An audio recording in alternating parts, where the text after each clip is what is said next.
remember multiple times where I would get left on red, or I would get left on delivered by maybe a girl that I like, or maybe just a few friends that I had. I would get left on red and I would genuinely question what was wrong with me. I would question what was it with me that made people not want to talk to me, or made people think that I was annoying, or just wanted to be absent from my life. And it got so bad to a point where I really wanted to change myself. I wanted to turn myself into a likable person. I wanted to turn myself into a completely different person. Like I even mentioned at the beginning of this video, I have this journal from high school where I really just wrote about wanting to change myself to become more likable by everybody in my life.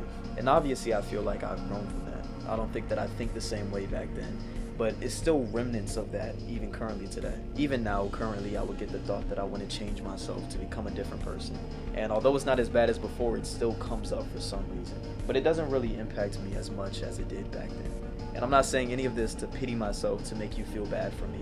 I'm truthfully just saying this just so you understand that I understand what it feels like to want to try to fit in with other people, or want to change yourself to become more likable. That entire concept of wanting to change myself so I can fit in with other people is really what brought me to self-growth and self-improvement to begin with. And I feel like that's what brings most people to self-growth. I feel like that's what brings most people to trying to improve themselves.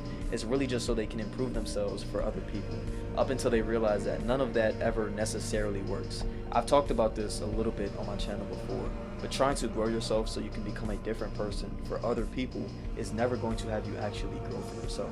More than likely, you're going to waste your time. You're not actually going to grow. And I feel like that's honestly the biggest change in mentality that we need. We need to grow for ourselves, not for other people. You need to learn how to love yourself so much, not so another person's absence doesn't bother you, but love yourself so much that you love yourself more than caring if somebody's absence actually bothers you or not. If the entire foundation for your self-growth journey, for loving yourself, is so you love yourself enough to forget another person, then your entire foundation is flawed. And the second that something happens with that person, the second you think about that person, that entire foundation just crumbles down, it breaks, and it's like you're restarting all over again. You're trying to rebuild yourself back up from that flawed foundation. But a lot of us have already gotten ourselves into that position where we're doing this for another person. We're trying to love ourselves enough for another person. And if that's your situation, I would honestly say that that's perfect, because now you're down here, right? You need to rebuild yourself back up, and you're going to actually do it the right way.